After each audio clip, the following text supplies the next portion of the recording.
വെഞ്ഞാറമൂട് കൂട്ടക്കൊലക്കേസിൽ പ്രതി അഫാനെ നാളെ വീണ്ടും കസ്റ്റഡിയിൽ വാങ്ങാൻ പോലീസ് പിതാവിന്റെ അമ്മ സൽമ ബീവിയുടെ കൊലപാതകത്തിൽ തെളിവെടുപ്പ് പൂർത്തിയാക്കി. അഫാനെ ഇന്ന് ജയിലിലേക്ക് മാറ്റിയിരുന്നു. പിതാവിന്റെ സഹോദരിയെയും ഭാര്യയെയും കൊലപ്പെടുത്തിയ കേസിലും സുഹൃത്തിനെയും സഹോദരൻ അഫാനെയും കൊലപ്പെടുത്തിയ കേസിലും കസ്റ്റഡിയിൽ വാങ്ങി തെളിവെടുപ്പ് നടത്തേണ്ടതുണ്ട്. വിവരങ്ങളുമായി സൂര്യഗായത്രി ചേരുന്നു. സൂര്യ, ഇന്നലെ കൂടുതൽ ക്രൂരകൃത്യങ്ങൾ, അഫാന്റെ ക്രൂരകൃത്യങ്ങളെല്ലാം തന്നെ മൊഴിയായി പുറത്തു വന്നിരുന്നു. ഈ മാതാവിനെ കൊലപ്പെടുത്തുന്നതടക്കമുള്ള കാര്യങ്ങൾ, ഈ മാതാവിനെ ഷാൾ മുറുക്കി കൊലപ്പെടുത്താൻ ശ്രമിക്കുന്നു. പിന്നീട് പുറത്തു പോയി ചുറ്റിക വാങ്ങി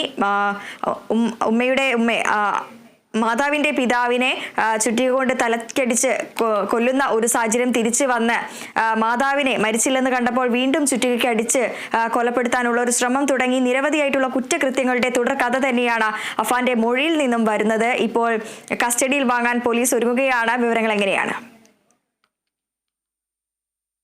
വൃന്ദ, പിതാവിന്റെ മാതാവ് സൽമ ബീവിയെ കൊലപ്പെടുത്തിയതുമായി ബന്ധപ്പെട്ടാണ് പാങ്ങോട് പോലീസ് അഫാനെ കസ്റ്റഡിയിലെടുത്തിട്ടുണ്ടായിരുന്നത്. കഴിഞ്ഞ ദിവസം തെളിവെടുപ്പ് പൂർത്തിയാക്കി അഫാനെ വീണ്ടും ജയിലിലേക്ക് വിട്ടിട്ടുണ്ടായിരുന്നു. സൽമ ബീവിയുടെ വീട്ടിലും ആയുധം വാങ്ങിയ കടയിലും അതുപോലെ തന്നെ പണമിടപാട് നടത്തിയ സ്വകാര്യ ധനകാര്യ സ്ഥാപനത്തിലടക്കം അഫാനെ എത്തിക്കുകയും തെളിവെടുപ്പ് നടത്തുകയും കൂടുതൽ വിവരങ്ങൾ അഫാന്റെ ഭാഗത്ത് നിന്ന് ചോദിച്ചറിയുകയും പോലീസ് ചെയ്തിട്ടുണ്ടായിരുന്നു. ഇനി 4 പേരുടെ കൊലപാതകത്തിലാണ് തെളിവെടുപ്പ് നടത്താനുള്ളത്. വെഞ്ഞാറമൂട് പോലീസാണ് ആ 4 കൊലപാതകങ്ങളിലും തെളിവെടുപ്പ് നടത്തേണ്ടത് എന്നുള്ളതാണ്. അതായത് പിതാവിന്റെ സഹോദരൻ ലത്തീഫിന്റെ ഭാര്യ സാജിദ, അതുപോലെ തന്നെ സഹോദരൻ അഫ്സാൻ, കൂടാതെ സുഹൃത്തായിട്ടുള്ള ഫർസാന, ഇവരുടെ 4 പേരുടെയും കൊലപാതകത്തിൽ സ്ഥലങ്ങളിലെത്തിച്ച് ഇവരുടെ വീടുകളിലെത്തിച്ച് തെളിവെടുപ്പ് നടത്തേണ്ടതായിട്ടുണ്ട്. കസ്റ്റഡിയിൽ അഫാനെ വാങ്ങേണ്ടതായിട്ടുണ്ട്. ആ കസ്റ്റഡി അപേക്ഷ നാളെയോടുകൂടി പോലീസ് നൽകുമെന്നുള്ളതാണ് മനസ്സിലാക്കാൻ സാധിക്കുന്നത്.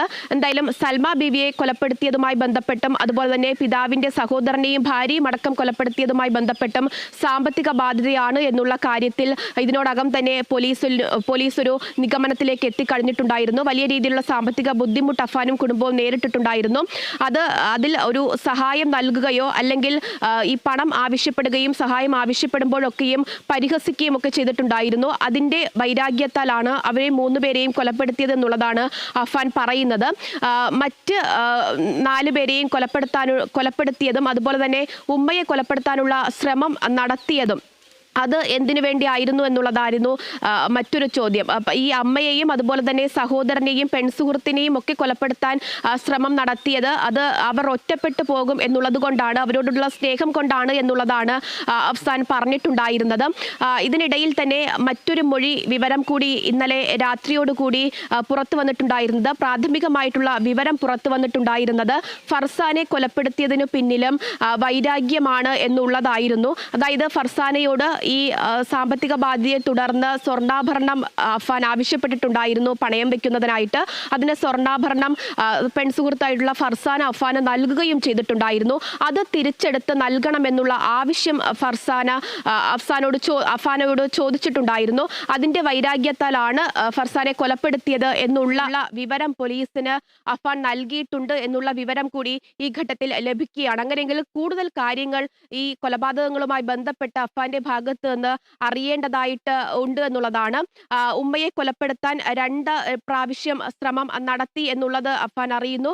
അതിനുശേഷം ഈ പോലീസിന്റെ സംരക്ഷണയിൽ കഴിയുമ്പോഴാണ് ഉമ്മ കൊല്ലപ്പെട്ടിട്ടില്ല എന്നുള്ള വിവരം അഫാൻ അറിയുന്നത്. ആ വിവരം അറിഞ്ഞതോടുകൂടി വലിയ അസ്വസ്ഥനായിരുന്നു അഫാൻ എന്നുള്ളതാണ് പോലീസ് വ്യക്തമാക്കുന്നത്. ഉമ്മ കൊല്ലപ്പെട്ടു എന്നതിന്റെ അടിസ്ഥാനത്തിലാണ് മറ്റ് കൊലപാതകങ്ങൾ നടത്താൻ വേണ്ടി അഫാൻ ഇറങ്ങി തിരിച്ചിട്ടുണ്ടായിരുന്നത്. പക്ഷെ ആ ഉമ്മ കൊല്ലപ്പെട്ടിട്ടില്ല, ചികിത്സയിലാണ്, ജീവനുണ്ട് എന്നുള്ളത് അഫാനെ വലിയ രീതിയിൽ ബുദ്ധിമുട്ടിലാക്കി, അസ്വസ്ഥനാക്കി എന്നുള്ള വിവരം പുറത്തു വന്നിട്ടുണ്ടായിരുന്നു എന്നുള്ളതാണ്. എന്തായാലും അതീവ സുരക്ഷയിലാണ് അഫാൻ കഴിയുന്നത്. കഴിഞ്ഞ ദിവസമൊക്കെ തന്നെ രാത്രി ഉറങ്ങാതെ അഫാൻ തുടരുന്ന ഒരു സാഹചര്യം ഉണ്ടായിരുന്നു. അതേ തുടർന്ന് കഴിഞ്ഞ ദിവസം ഈ തെളിവെടുപ്പിന് കൊണ്ടുപോകുന്നതിന് തൊട്ട് മുമ്പ് അഫാൻ അസ്വസ്ഥതയുണ്ടാവുകയും കുഴഞ്ഞു വീഴുകയും ഒക്കെ ചെയ്യുന്ന സാഹചര്യം ഉണ്ടായിരുന്നു. എന്തായാലും ഇനി മറ്റ് 4 കൊലപാതകങ്ങളിൽ കൂടിയാണ് അഫാന്റെ തെളിവെടുപ്പ് നടക്കേണ്ടതായിട്ടുള്ളത്. അതിന് പോലീസ് അഫാനെ കസ്റ്റഡിയിൽ വാങ്ങും. അത് കസ്റ്റഡി അപേക്ഷ നാളെ നൽകുമെന്നുള്ളതാണ് പോലീസിന്റെ ഭാഗത്തുനിന്ന് അറിയാൻ കഴിയുന്ന വിവരം.